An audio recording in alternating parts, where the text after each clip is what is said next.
मैं जिला सत्र न्यायालय अंबिकापुर में पेशे से अधिवक्ता हूँ और मैं बहुत लंबे समय से अस्वस्थ रह रहा था।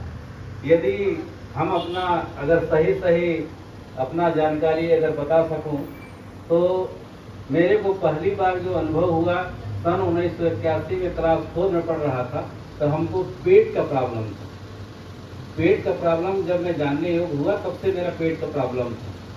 और अब मुझे यह अनुभव होता है कि वो जो शुरुआत में 9 साल की उम्र में मुझे जो डाइजेशन का प्रॉब्लम था वो आज इस अवस्था में मुझे पहुंचा दिया।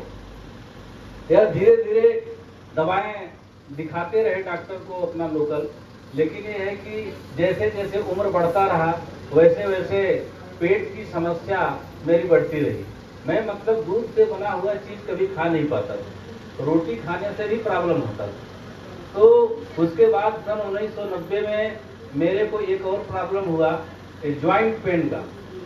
1990 में मैं जब 11th पढ़ने वाड़फनगर आया तो जोड़ों का दर्द, शरीर में जहाँ जहाँ जोड़ होता था वहाँ वहाँ दर्द होता था, और आयुर्वेदिक और एलोपैथिक दोनों डॉक्टरों को दिखाता रहा वाड़फनगर में उस समय।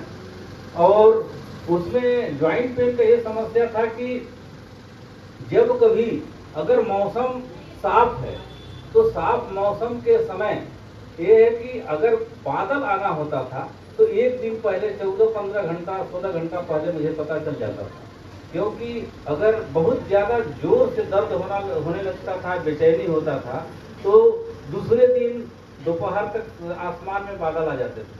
तो मेरे को एक अनुभव मैंने पता चलने लगा कि कल बादल आने वाला है, क्योंकि मेरे शरीर में बहुत जोर से दर्द होता है। उसके बाद मैं पढ़ने अंबिकापुर आ गया, तो वाड़फनगर जब तक था वहाँ इलाज कराता था। और ये ज्वाइंट पेन का प्रॉब्लम और पेट का प्रॉब्लम हमेशा रहा मेरे को। अंबिकापुर में जब पढ़ने लगा तो और ज़्यादा बढ़ा। यहाँ के प्रायः जो लोकल डॉक्टर थे अंबिकापुर के उनको दिखाया। और 1996 में मैं जब लॉ फर्स्ट ईयर में था उस समय मेरे को हमारे सीनियर जो थे चिट्ठी लिख के दिए कि जब मैं बताया अपनी परेशानी, तो यहाँ ठीक हो नहीं रहा था।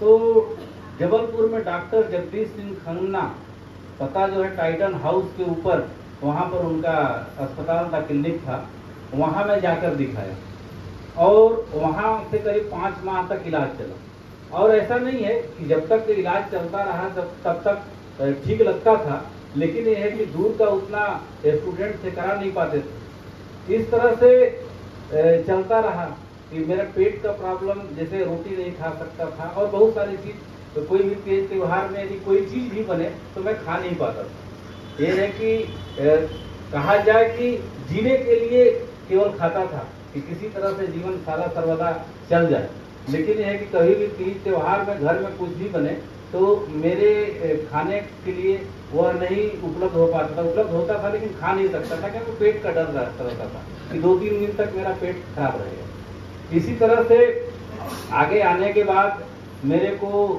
करीब 18 साल हो गया, ये हुआ शुगर हो गया, और उसके बाद 2017 से बीपी हो गया।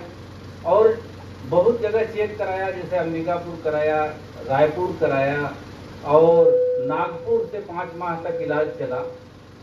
और रायपुर के जो स्पेशलिस्ट गैस्ट्रोलॉजिस्ट हैं डॉक्टर मनीष कुमार लुनिया, और Balaji super hospital specialist hospital जो डॉक्टर देवेंद्र कुमार नायक, अच्छे अच्छे डॉक्टरों को जिनसे मेरा सामर्थ्य था उनसे दिखाया।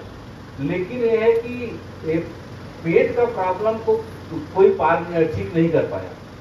तो मुझे बाद में पता चला, कोरोना काल में जब इसका चेक कराया तो पता चला कि मेरे को आईबीएस की शिकायत है। आईबीएस एक होता, 2 तरह से होता है, इरिटेबल बाउल सिंड्रोम। तो सी टाइप होता है और डी टाइप होता है। डी टाइप में डायरिया होता है, क्योंकि डॉक्टरों से मिलते मिलते क्या है कि हमको भी नाम मालूम हो गया, नहीं तो मैं क्या जानता। मैं अगर किस बात से, किस घटना से कौन सा धारा लागू होता है, कौन सा सजा होता है, वो बता सकता हूँ, लेकिन ये है कि भुक्त भोगी हूँ, इसलिए डॉक्टर लोग जो बताए, कुछ दवा बताए। तो सी टाइप में कॉन्स्टिपेशन होता है, जो गैस या कई तरह के प्रॉब्लम होते हैं। तो ये ऐसा डी टाइप मेरे को है और कभी कभी सी टाइप।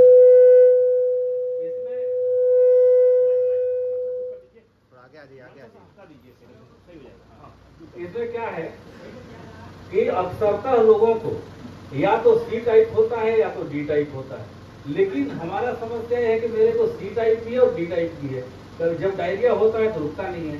मैं रात भर यहाँ आने से पहले अगर गिनती करूँ तो 42 बार रात भर में हुआ, 38 बार हुआ, 30 बार हुआ, 35 बार हुआ, 36 बार हुआ। अगर आदमी को 10 बार हो जाता है तो चलना फिरना मुश्किल हो जाता है 10-12 बार में। और इससे भी बड़ी समस्या क्या था कि भाई वीकनेस बहुत ज्यादा आ जाता था, दीवार पकड़ के चलना पड़ता था। लेकिन यदि 5 मिनट के लिए अगर आंख बंद हो जाता तो कब दस्त पड़ जाता मेरे को होने के बाद पता चलता, और रात होता तो 2-3 बार होता था। ये समस्या और समस्या इतनी बढ़ गई, हमको भाई ड्यूटी भी करना रहता था, अपना काम भी करना रहता था। और कई बार हम बोलते थे, मैंने मन में सोचते थे कि इतनी कष्ट भरी जिंदगी मुनासिब नहीं, काश यदि मौत होता तो कितनी खुशनसीबी होती। ये हमको बोलना पड़ता था, ये हमारे अंदर की आवाज थी, क्योंकि कष्ट या दर्द इतना ज्यादा बढ़ चुका था जो सहन शक्ति से बाहर। लेकिन ये है कि बहुत जगह दिखाया और इसमें शुगर भी है, बीपी भी है, थायराइड भी है। और 30 अगस्त 2021 को मेरे को पैरालिसिस भी हो गई, जिसका रायगढ़ जाके इलाज कराया। और ज्यादातर मैंने सारे चीजों में रिलीफ मेरे को यहाँ आकर मिला है। और यदि ये कहा जाए कि सेराजेम एक ऐसा सेंटर है जहां आने के बाद हमें इस प्लेटफार्म में नया जन्म मिला, नया जीवन मिला, एक ऊर्जा मिला, एक सामर्थ्य मिला और एक उदाहरण बन सके समाज के लिए, तो कोई अतिशयोक्ति नहीं, कोई अतिशयोक्ति नहीं। कब से आ रहे हैं? कब से? हम बता रहा हूँ, ये है कि मैं 1990 से लेकर और 2023 तक लगभग थोड़ा थोड़ा करके 3.5 लाख रुपए खर्च कर चुके, जैसे वाड्रफनगर, रामानुजगंज, अंबिकापुर, बिलासपुर, रायपुर और नागपुर। लेकिन ये है कि यहाँ आने के बाद यहाँ हम तो जो अपने शब्दों से बताएंगे, यहाँ जो मेंबर बैठे हैं वो खुद कहते हैं कि जब आप आए थे, मैं 3 नवंबर को पिछले साल ज्वाइनिंग किया हूँ और आज तक एक दिन गैप हुआ है, उस गैप का अफसोस आज तक मुझे है। कारण क्या है? कारण क्या है कि मेरे को 8 बजे बस था, श्रीनगर जाना था, लेकिन श्रीनगर सूरजपुर से आगे है। श्रीनगर से मैं वापस आ तो गया 4:30 बजे, लेकिन कार्ड और चादर नहीं पकड़ा था, इसलिए घर जाना पड़ गया। इसलिए उसका अफसोस आज भी है कि ये है कि मैं एक दिन नहीं आ पाया। तो यहाँ आने से पैरालिसिस जो यहाँ मेंबर है वो लोग खुद बोलते हैं कि आप पहले कैसे थे, किस हाल में थे, अब कैसे दिख रहे हैं। अब तो पता ही नहीं चलता कि आपको कोई दिक्कत है घर में। तो इसके वजह से आपका काम काज भी रुकता होगा, काम काज भी नहीं, पहले रुकता था, अब क्या है कि पहले कैसे रुकता था, ये थोड़ा डिस्कस। पहले क्या है